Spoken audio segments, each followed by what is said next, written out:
نحمده ونصلي على رسوله الكريم أما بعد فأعوذ بالله من الشيطان الرجيم بسم الله الرحمن الرحيم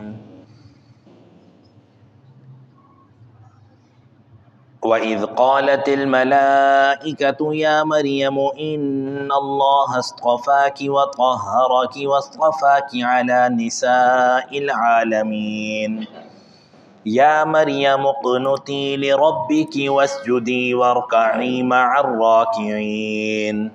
ذلك من أنباء الغيب نوحيه إليك وما كنت لديهم إذ يلقون أقلامهم أيهم يكفل مريم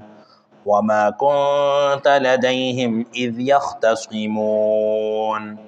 صدق الله العظيم وَإِذْ قَالَتِ الْمَلَائِكَةُ جب کہا فرشتوں نے یا مریم اے مریم ان اللہ اصطفاکی وطہرکی بے شک اللہ تعالیٰ نے آپ کو چن لیا ہے اور آپ کو پاک رکھا ہے واصطفاکی علی نساء العالمین اور اللہ تعالیٰ نے آپ کو چن لیا ہے تمام جہانوں کی عورتوں پر یا مریم اقنتی لربکی اے مریم فرما برداری کیجئے اپنے رب کی واسجدی اور سجدہ کیجئے ورکعی اور رکوع کیجئے مع الراکعین رکوع کرنے والوں کے ساتھ ذالک من انباء الغیب یہ غیب کی خبریں ہیں نوحیہ الیک جو ہم آپ کی طرف وحی کرتے ہیں وما کنت لدیہم اور نہیں تھے آپ اس وقت اذ یلقون اقلامہم جب ڈالے انہوں نے اپنے قلم ایہم یکفل مریم اس وجہ سے کہ کون مریم کی سرپرستی کرے گا وما کنت لدیہم اور آپ اس وقت بھی نہیں تھے اذ یختصمون جب انہوں نے آپس میں جھگڑا کیا یہ واقعہ گزشتہ چند اسباق سے چل رہا ہے کہ حضرت مریم علیہ السلام کے بارے میں تفصیل سے اللہ تعالیٰ بیان فرما رہے ہیں کہ ان کی والدہ حضرت حنہ بنت فاقوزہ رحمہ اللہ نے منت مانی اور اللہ تعالیٰ نے اس منت کو پورا کیا انہوں نے فرمایا تھا کہ اے اللہ میرے پیٹ میں جو بھی ہے میں اس کو آپ کے دین کے لیے وقف کر دوں گی اور پھر آپ نے اس کی تفصیل سنی کہ جب وہ پیدا ہوئیں یعنی اللہ تعالیٰ نے انہیں بیٹی عطا فرمائی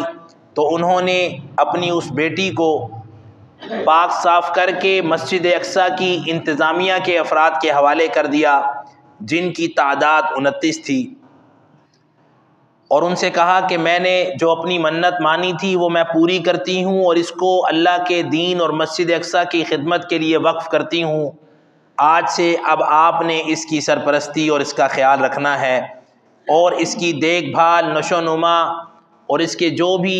سرپرستی کے معاملات ہیں وہ سب آپ نے دیکھنے ہیں چنانچہ وہ پھر آپس میں جھگڑنے لگے اور طے یہ پایا کہ قرآن اندازی کی جائے اور اس کی تفصیل آپ سن چکے ہیں کہ جب وہ قرآن اندازی کی گئی تو حضرت زکریا علیہ السلام کا نام آیا تو حضرت زکریا علیہ السلام جو کہ رشتے میں حضرت مریم علیہ السلام کے خالو بھی لگتے تھے اور اللہ کے پیغمبر بھی تھے خالو اس طرح لگتے تھے کہ حضرت مریم علیہ السلام کی جو والدہ محترمہ تھیں حضرت حنہ بنت فاقوزہ رحمہ اللہ ان کی بہن تھی حضرت عشاعہ بنت فاقوزہ رحمہ اللہ یہ ان کے شوہر تھے جب حضرت مریم علیہ السلام جوان ہو گئیں تو اللہ تعالیٰ اس کا ذکر بیان فرما رہے ہیں وَإِذْ قَالَتِ الْمَلَائِكَةُ فرمایا جب کہا فرشتوں نے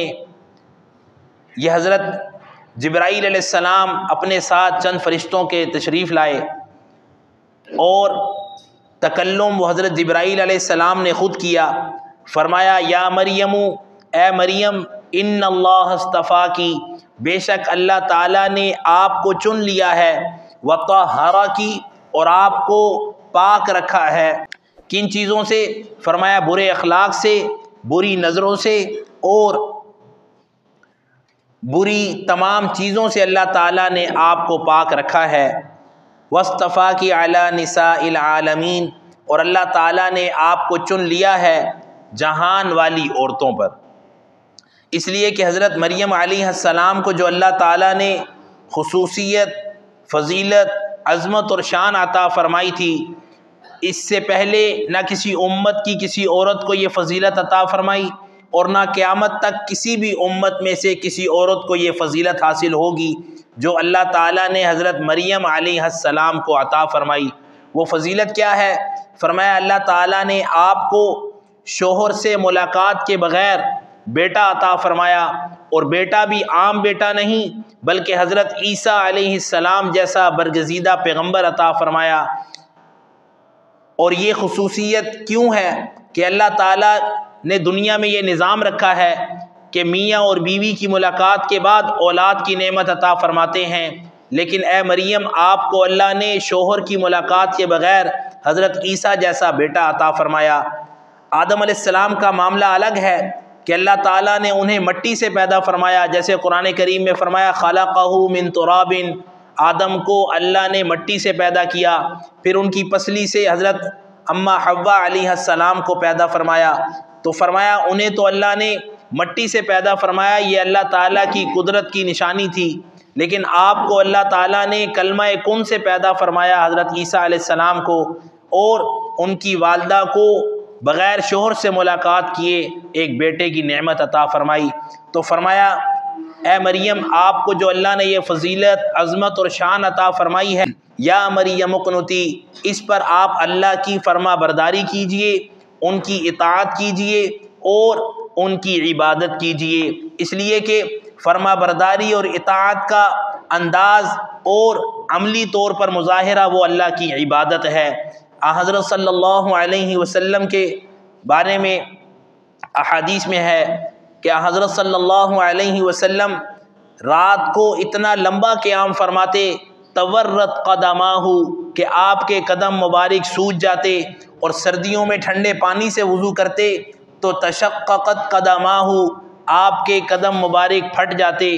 آپ اتنی عبادت کرتے۔ صحابہ اکرام علیہم الرضوان نے جب دیکھا کہ آپ کے قدم مبارک سوج گئے ہیں اور آپ کے قدم مبارک پھٹ گئے ہیں تو فرمانے لگے اے اللہ کے نبی صلی اللہ علیہ وسلم، آپ تو اللہ کے محبوب بندے ہیں، آپ تو اللہ کے مقرب ہیں، آپ کو اتنی عبادت کی کیا ضرورت ہے، آپ اتنی عبادت نہ کیا کریں۔ حضرت صلی اللہ علیہ وسلم نے فرمایا، بخاری شریف کی روایت میں آتا ہے، افلا اکون عبدا شکورا، کیا میں اپنے اللہ کا شکر گزار بندہ نہ بنوں، جس رب نے مجھے اپنا محبوب بنایا ہے، جس رب نے مجھے اپنا برگزیدہ بنایا ہے، جس رب نے مجھے اتنے بڑے انعام، عظمت اور شان اور مقام سے نوازا ہے، تو میرا تو زیادہ فرض بنتا ہے کہ میں اس کی زیادہ سے زیادہ عبادت کروں۔ تو فرمایا اے مریم فرما برداری کیجئے اپنے رب کی، اور وہ فرما برداری کیسی ہے؟ واسجدی، سجدہ کیجئے،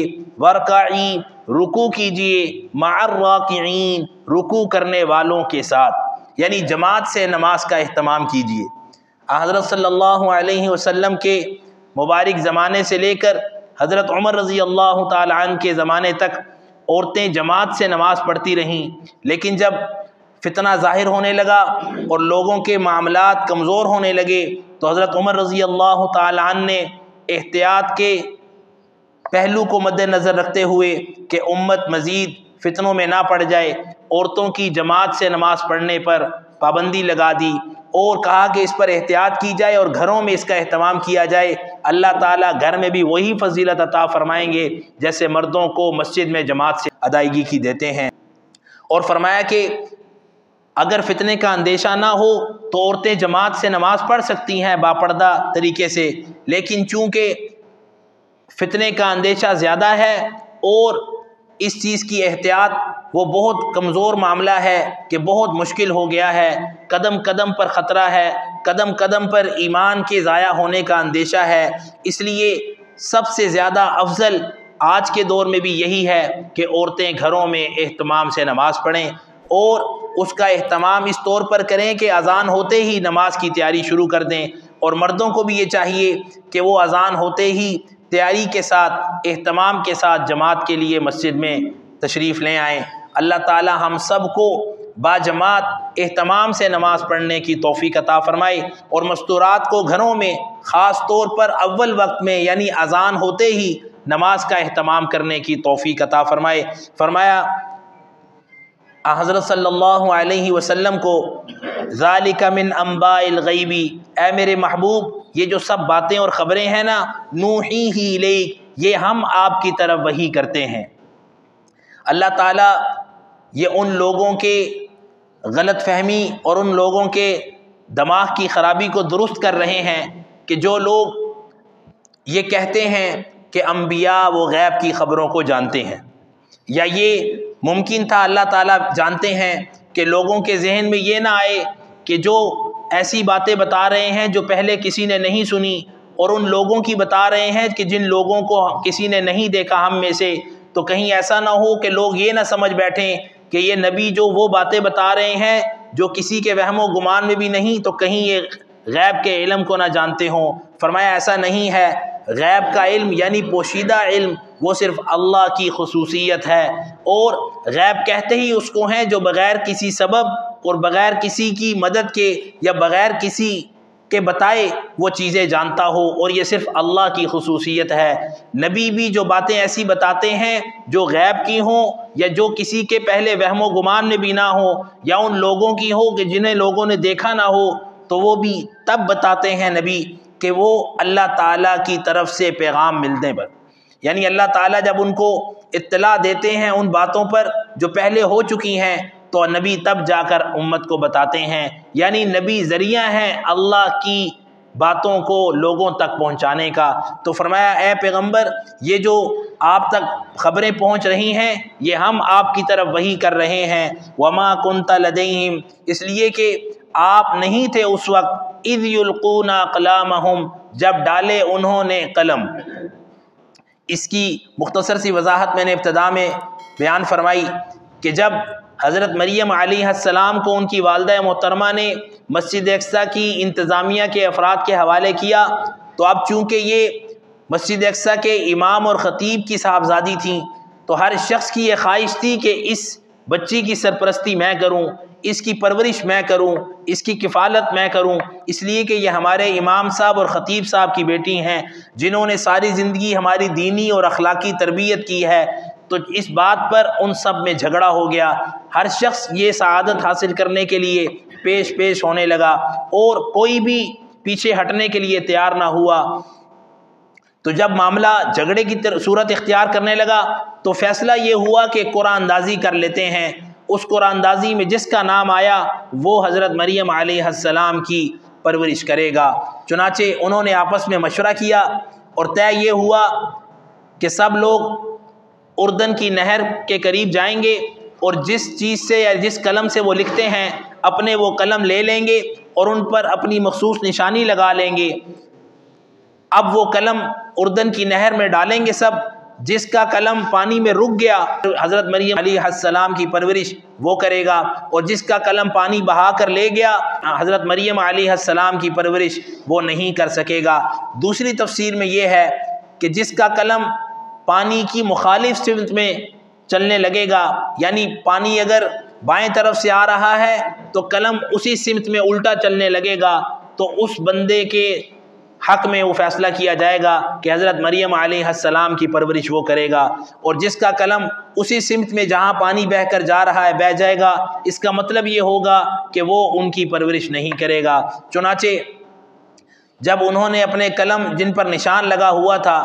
وہ اردن کی نہر میں ڈالے تو اللہ کی شان، پہلی تفسیر کے مطابق حضرت زکریہ علیہ السلام کا قلم وہ پانی میں رک گیا اور باقی سب لوگوں کے قلم وہ پانی میں بہہ گئے، اور دوسری تفسیر کے مطابق حضرت زکریہ علیہ السلام کا قلم پانی کی الٹی جانب مخالف سمت میں چلنے لگا اور باقیوں کے قلم پانی کے ساتھ بہہ گئے۔ تو تب اس قرآن اندازی میں حضرت زکریہ علیہ السلام کا نام آیا اور سب کو علم ہو گیا کہ اب انہی نے ان کی پرورش کرنی ہے۔ تو فرمایا یہ اللہ تعالیٰ کی شان ہے کہ اللہ تعالیٰ نے یہ سارا معاملہ کیا۔ اور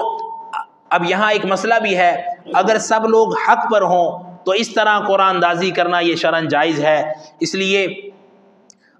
جب کبھی کوئی ایسا معاملہ ہو کہ سب کا حق برابر ہے اور کسی کے ساتھ زیادتی والا معاملہ نہیں ہے تو قرآن اندازی کی جا سکتی ہے۔ جہاں فتنے اور حق تلفی کا اندیشہ ہو وہاں یہ چیز جائز نہیں ہے۔ اس کی مختلف صورتیں ہیں، وہ انشاءاللہ جب یہ موقع آئے گا اس بات کا تو ضرور بیان کی جائیں گی۔ تو فرمایا حضرت زکریا علیہ السلام نے ان کی پرورش شروع کی۔ اللہ تعالیٰ نے حضرت صلی اللہ علیہ وسلم کو فرمایا کہ آپ اس وقت نہیں تھے جب یہ قلم اپنے پانی میں ڈال رہے تھے، اور وما کن یہ کس لیے ڈال رہے تھے، ایہم یکفل مریم، تاکہ یہ جان سکیں کہ مریم علیہ السلام کی پرورش کون کرے گا۔ وما کنت لدیہم، اے پیغمبر آپ اس وقت بھی نہیں تھے، اذ یختصمون، جب اس بات پر وہ آپس میں جھگڑ رہے تھے۔ معلوم ہوا کہ جتنی باتیں انبیاء بتاتے ہیں لوگوں کو وہ جو اللہ تعالیٰ کے علم میں ہیں، تو اس کا مطلب یہ نہیں کہ وہ غیب جانتے ہیں، بلکہ اللہ تعالیٰ کے محبوب بندے ہونے کی وجہ سے وہ باتیں جو اللہ کے علم میں ہیں وہ لوگوں کو بتا دیتے ہیں۔ اور غیب کی پہلے بھی میں نے وضاحت فرما دی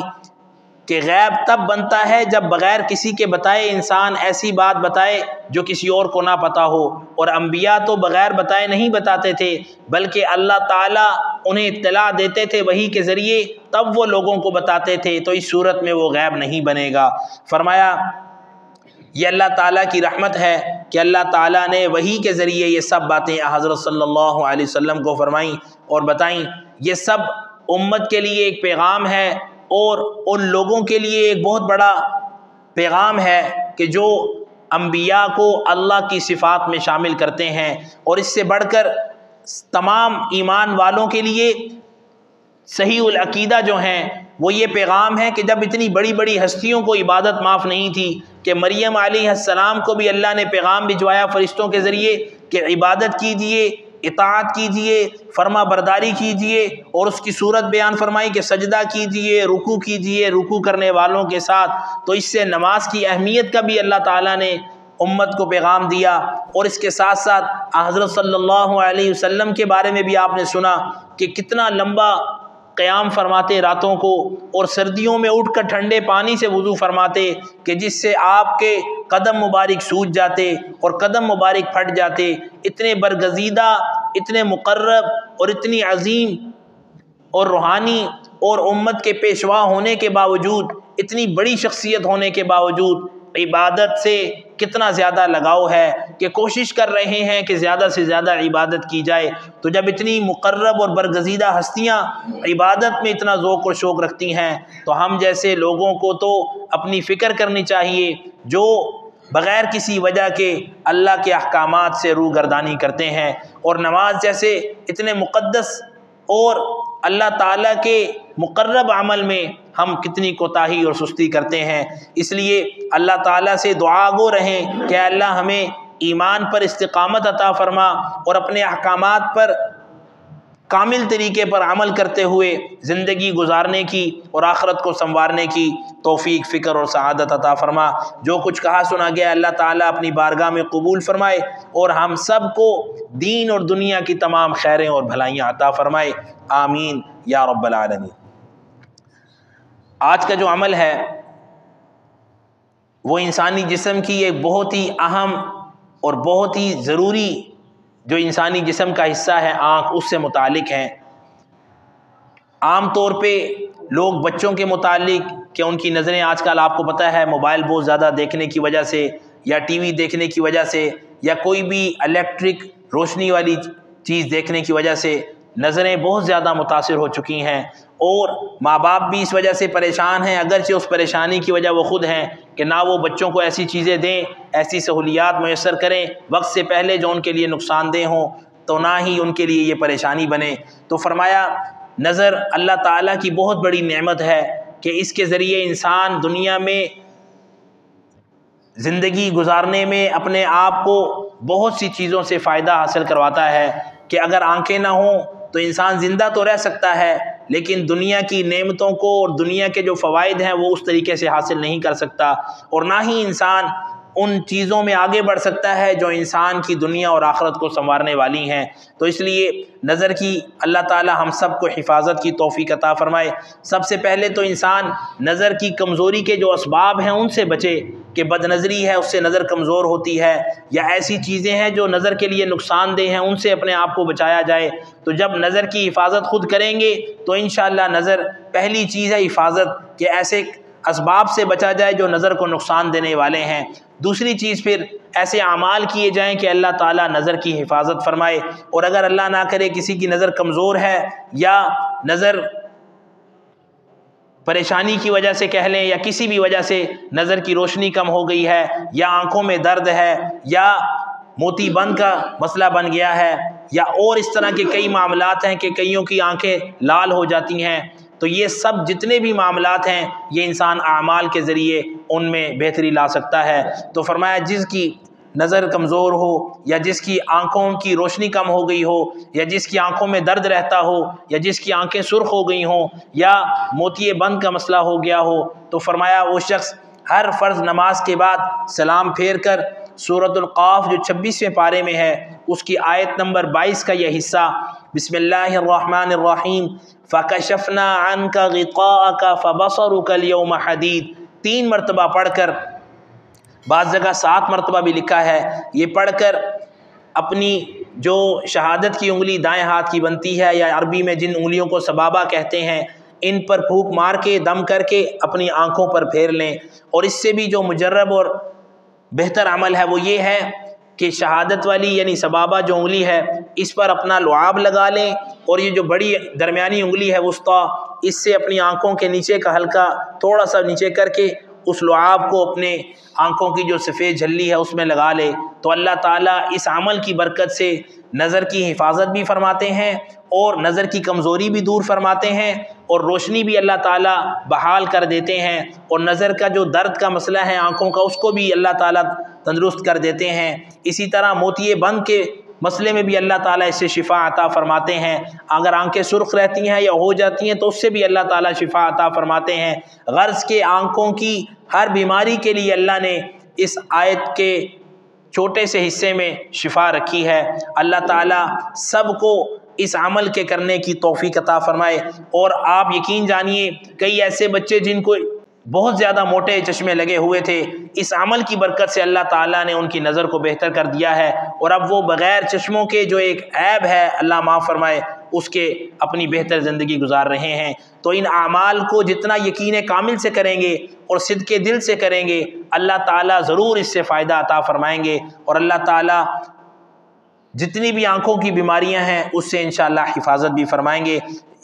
اور بھی اس کے آسان طریقے ہیں کہ اگر آپ جب نماز پڑھیں سجدے میں جب جائیں تو آنکھیں کھلی رکھیں اور لمبا سجدہ کریں، اس میں بھی اللہ تعالیٰ نے آنکھوں کی اور دماغ کی وہ شفا اور حفاظت رکھی ہے۔ اللہ تعالیٰ ہم سب کو ہر عمل اپنی رضا کے لیے کرنے کی توفیق عطا فرمائے، اور جو عمل بھی آپ سنیں اب خاص طور پر اس کا اپنے گھروں میں مذاکرہ کیجئے، اپنے دوست احباب کے ساتھ اس عمل کو شیئر کیجئے۔ آپ یقین جانیے اس کا سب سے بڑا فائدہ یہ ہوگا کہ وہ عمل آپ کو یاد رہے گا، کیونکہ کوئی بھی چیز بار بار دہرانے سے بہت جلدی یاد بھی رہتی ہے اور اس پر عمل کرنا آسان رہتا ہے، اور پھر جب آپ دوسروں تک یہ پہنچائیں گے تو ایک نیکی کے پھیلانے کا ذریعہ بھی بن جائیں گے۔ اور سب سے بڑی جو چیز ہے جب انسان ایسے اعمال کو کرتا ہے تو اللہ کی طرف متوجہ ہوتا ہے اور اللہ تعالیٰ اسے اپنے مقرب بندوں میں شامل فرما لیتے ہیں۔ اللہ تعالیٰ ہم سب کو ہر وہ عمل جو ہمارے فائدے کے لیے ہے اسے خاص طور پر اہتمام سے کرنے کی توفیق عطا فرمائے۔ اور یہ کتنے آسان اعمال ہیں کہ انسان کے کرنے میں زیادہ وقت بھی نہیں لگتا لیکن ان کا فائدہ بہت زیادہ ہے، اس لیے اس کو خصوصی طور پر اپنی زندگی میں شامل کر لیجئے۔ اللہ تعالیٰ سب کی نظر کو اپنی حفاظت میں رکھے، جن کی نظر کمزور ہے، جن کی آنکھوں میں روشنی کم ہو گئی ہے، یا درد رہتا ہے، یا آنکھیں سرخ ہو گئی ہیں، یا موتی بند کا مسئلہ ہو گیا ہے، اللہ تعالیٰ ان سب بیماریوں سے اللہ تعالیٰ اپنی حفاظت اور شفائے کاملہ عاجلہ مستمرہ عطا فرمائے، اور ہم سب کو دنیا اور آخرت میں سرخرو فرمائے، اور ہم سب کا حامی و ناصر ہو، آمین یا رب العالمین۔ بسم اللہ الرحمن الرحیم الحمد للہ رب العالمین والعاقبۃ للمتقین والصلاة والسلام علی محمد وآلہ واصحابہ اجمعین۔ یا رب کریم اپنی رحمت سے ہمارے گناہوں کو معاف فرما، ہر عمل میں اپنی رضا اور اخلاص عطا فرما، ہم سب کو اپنی عبادات احسن طریقے سے بجا لانے کی ہمت، طاقت، توفیق، سعادت عطا فرما۔ اپنی رحمت سے یا رب کریم پیارے پیغمبر علیہ السلام کی کامل اتباع نصیب فرما، جو کچھ کہا سنا گیا اپنی بارگاہ میں قبول فرما۔ یا رب کریم ہر عمل اپنی رضا کے لیے کرنے کی توفیق عطا فرما، اپنی رحمت سے اس عمل خیر کی برکت سے ہم سب کے جسموں میں تندرستی عطا فرما، اعمال میں اچھے اعمال کی توفیق عطا فرما، ایمان میں تقویت عطا فرما۔ پیارے پیغمبر علیہ السلام کی مانگی ہوئی تمام بھلائی، خیر، عافیت کی دعائیں ہم سب کو عطا فرما۔ جن آفات، مصائب، تکالیف، آزمائشوں، پریشانیوں سے خصوصاً نظر کی جتنے بھی معاملات اور مسائل ہیں، اللہ تعالی ہم سب کو ان سے پناہ اور حفاظت عطا فرما، سب کی آنکھوں کو اپنی حفاظت عطا فرما، ہمیں بھی اپنی نظر کی بد نظری سے اور اسی طرح ایسے اسباب کو اختیار کرنے سے جو نظر کے لیے نقصان دہ ہیں، یا رب کریم ہمیں اس سے بچنے کی توفیق عطا فرما اور ہر وقت اپنی حفاظت عطا فرما۔ ہم سب کی دینی دنیاوی جائز ضرورتوں کو اپنے غیب کے خزانوں سے پورا فرما۔ سبحان ربک رب العزت عما یصفون وسلام علی المرسلین والحمد للہ رب العالمین۔